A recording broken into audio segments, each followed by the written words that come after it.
सुनसान हाईवे पर एक कार बड़ी तेजी से आगे बढ़ती जा रही थी। अचानक एकदम से कार एक झटके से रुकी। ड्राइवर बाहर निकला और बोनट खोलकर देखा तो उसमें से धुआं आ रहा था।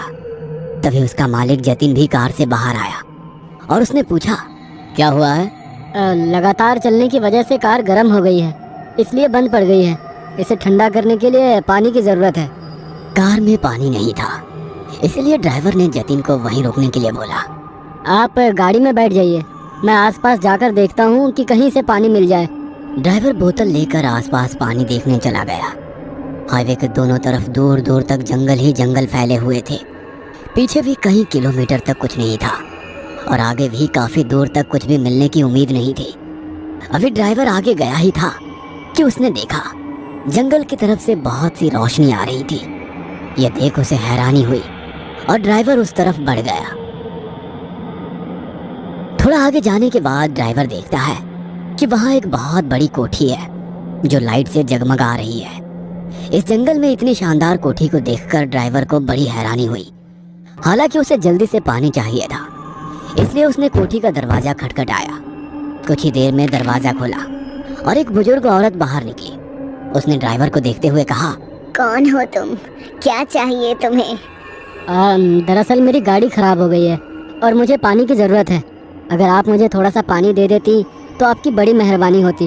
उस बुजुर्ग औरत ने ड्राइवर को भीतर बुलाया।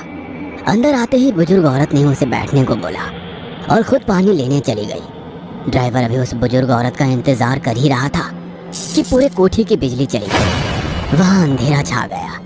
ड्राइवर को घबराहट होने लगी और उसने उस बुजुर्ग औरत को आवाज लगाई, कोई है? जवाब दीजिए। तभी उसे महसूस हुआ जैसे उसके ठीक पीछे कोई खड़ा है। ड्राइवर ने जैसे ही पीछे पलटकर देखा, कोई उस पर टूट पड़ा और ड्राइवर की चीख से वो पूरी कोठी गूंजने लगी। जतिन को कार में इंतजार करते हुए काफी देर हो चुकी थी और अब तक ड्राइवर लौट कर नहीं आया था। जतिन को अब उसकी फिक्र भी हो रही थी और गुस्सा भी आ रहा था, क्योंकि उसका जल्द से जल्द कहीं पहुंचना जरूरी था। जतिन कार से निकला और खुद देखने चला गया कि आखिर उसका ड्राइवर कहाँ गया है। जतिन जब आगे बढ़ा तो उसने देखा कि जंगल से बहुत रोशनी आ रही है। जब जतिन उस तरफ गया तो उसने भी वही कोठी देखी और उसे लगा कि हो ना हो उसका ड्राइवर पानी लेने यहीं गया होगा। इससे पहले कि जतिन कोठी का दरवाजा बजा पाता, उसे किसी के खिलखिलाकर हंसने की आवाज सुनाई दी। जतिन ने जब आवाज की तरफ देखा तो उसने पाया कि बहुत खूबसूरत सी लड़की बाहर झूले पर बैठी हुई झूला झूल रही थी। ये देख जतिन को और हैरानी हुई कि जंगल में इस तरीके से ये कोठी और ये लड़की इतनी रात गए ऐसे झूला झूल रही है। इसे जानवरों का डर भी नहीं लग रहा। जतिन उस लड़की की तरफ बढ़ गया। जतिन को देखते ही वह लड़की सहम कर खड़ी हो गई। जतिन ने उससे पूछा, मेरा नाम जतिन है। एक्चुअली मेरी गाड़ी खराब हो गई है और मेरा ड्राइवर पानी ढूंढने आया है। मैं अपने ड्राइवर को ढूंढता हुआ आया हूँ। क्या आपने उसे देखा है? उस लड़की ने ना में सिर हिलाते हुए इनकार कर दिया। वो लड़की इतनी खूबसूरत थी कि जतिन का बार बार उससे बात करने का मन कर रहा था। जतिन ने उसकी तरफ देखते हुए कहा, तुम इतनी रात में इस तरीके से बाहर झूला झूल रही हो, तुम्हें डर नहीं लग रहा? जंगल के बीच इस घर का होना भी बहुत हैरानी की बात है। ये हमारा पुश्तैनी घर है और यहाँ हम लोग छुट्टियाँ मनाने आया करते हैं। शहर की भीड़ भाड़ से दूर यहाँ काफी सुकून मिलता है। अच्छा, वैसे तुम्हारा नाम क्या है? मेरा नाम कामिनी है। अगर आपका ड्राइवर पानी लेने निकला है तो घूमकर यहीं आएगा, क्योंकि दूर दूर तक कोई ऐसी जगह नहीं है जहाँ पानी मिल सके। अगर आप चाहें तो यहाँ इंतजार कर सकते हैं। न जाने क्यों जतिन का मन अपने आप उसकी तरफ खींचने लगा था। जतिन को उसके साथ थोड़ा और समय बिताने का मन करने लगा, इसलिए जतिन ने उसकी बात मान ली और उसके साथ कोठी के भीतर चला गया। जतिन कोठी के भीतर गया तो उसे वहाँ वही पानी का बोतल दिखा जो उसका ड्राइवर लेकर निकला था।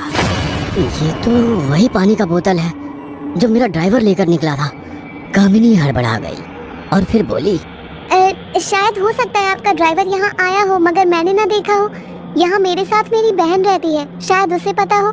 इतने में एक और लड़की आती दिखी जो कामिनी की तरह ही खूबसूरत थी। कामिनी की तरह ही जतिन उस लड़की के खूबसूरती में भी खो गया था और वो अपने मन में बोला, कितनी खूबसूरत लड़कियां हैं। मैंने आज से पहले इतनी सुंदर लड़की कभी नहीं देखी। ये मेरी बहन शालिनी है। क्या यहाँ कोई पानी मांगने आया था? हाँ, यहाँ एक आदमी बोतल लिए आया था, लेकिन उसका एक कॉल आया और बात करने के लिए बाहर निकल गया। तब से वो वापस नहीं आया है। जतिन ने भी उसे कॉल किया था, लेकिन उसके ड्राइवर का कॉल नहीं लगा था। जतिन को लगा कि शायद वो किसी और कॉल पर बिजी था, इसीलिए जतिन का कॉल नहीं लगा। जतिन ने मन ही मन अपने ड्राइवर पर गुस्सा किया। जतिन को वॉशरूम जाना था, इसलिए उसने कामिनी से वॉशरूम के लिए पूछा। कामिनी ने हाथों के इशारे से वॉशरूम दिखाया और जतिन चला गया। जतिन के जाते ही शालिनी और कामिनी दोनों की आंखें लाल हो गई। ये मुझे चाहिए, ऐसा नहीं हो सकता। बहुत दिनों बाद हमें कोई शिकार मिला है। एक शिकार तुम पहले कर चुकी हो, इसकी तरफ आंख उठाकर भी मत देखना। शालिनी ने कामिनी का गला पकड़ लिया। इतने में जतिन बाहर आया। उसने जब शालिनी को कामिनी का गला पकड़ते हुए देखा तो उसे हैरानी हुई। शालिनी, ये तुम क्या कर रही हो? शालिनी ने हड़बड़ाते हुए कहा। कामिनी के गले पर कुछ बैठा हुआ था, इसलिए मैं वो हटा रही थी। ये सब छोड़ो, तुम्हें भूख लगी होगी, चलो खाना खाते हैं। जतिन को भूख तो लगी ही थी, इसलिए वो मान गया। खाने की टेबल पर तीनों खाना खाने बैठ गए। खाना खाते वक्त शालिनी ने धीरे से अपना पैर जतिन के पैर के ऊपर रखा और उसे सहलाने लगी। पहले तो जतिन हड़बड़ाया, लेकिन फिर उसे अच्छा लगने लगा। खाना खाने के बाद शालिनी ने जतिन से पूछा कि क्या उसके साथ वो वॉक पर चलेगा, तो जतिन मान गया। जतिन जैसे ही बाहर निकला, कामिनी ने शालिनी को भीतर खींच लिया और बोली, ऐसी बेवकूफी मत करो। अपनी बेताबी में तुमने पहले ही एक शिकार बर्बाद कर दिया है। मैं एक विशेष समय का इंतजार कर रही हूँ। जल्द ही ग्रहण काल शुरू होने वाला है और उसमें मुझे उसका खून चाहिए होगा। मुझे मेरी आयु बढ़ाने के लिए आज की रात एक संपूर्ण मानव का रक्त चाहिए। आयु तो मुझे भी अपनी बढ़ानी है, इसलिए जतिन मुझे चाहिए। बाहर जब जतिन ने देखा कि शालिनी अब तक नहीं आई है, वह जैसे ही वापस आने लगा, उसकी नजर किसी पैर पर पड़ी जो कोठी के बगल में बने एक छोटे से कमरे से बाहर आ रहे थे। जतिन को हैरानी हुई कि इस तरीके से जमीन पर कौन लेटा हुआ है। जतिन ने जैसे ही झांक कर देखा तो वो हैरान रह गया, क्योंकि ये उसके ड्राइवर की लाश थी। उसका पूरा शरीर नीला पड़ चुका था, जैसे उसके शरीर से एक एक बूंद खून निचोड़ लिया हो। जतिन को अब डर लगने लगा था। उसके माथे पर पसीने की बूंद छलक आई थी। इतने में किसी ने उसके कंधे पर हाथ रखा। जतिन ने पीछे पलटकर देखा तो ये कामिनी थी। कामिनी को देखकर जतिन हकलाते हुए बोला, अब मुझे चलना चाहिए। अब तुम यहाँ से कहीं नहीं जा सकते।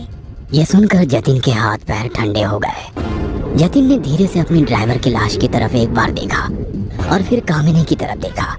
कामिनी जोर जोर से हंसने लगी। जतिन के देखते ही देखते कामिनी का रूप भयानक हो गया और वह 100 साल से भी ज्यादा की बुढ़िया के रूप में बदल गई। मैं कोई इंसान नहीं बल्कि डाकिनी हूँ, जिसे जिंदा रहने के लिए मानव रक्त की जरूरत पड़ती है।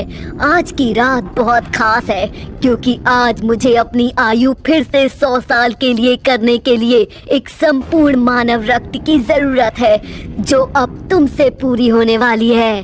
तभी कामिनी ने ऊपर की तरफ देखा। ग्रहण से पूरा चांद छुप चुका था। जंगल में जोर से सियारों के रोने की आवाज आ रही थी। कामिनी धीरे धीरे जतिन की तरफ बढ़ रही थी और इससे पहले कि कामिनी जतिन पर झपट पाती, पीछे से शालिनी ने कामिनी पर हमला कर दिया।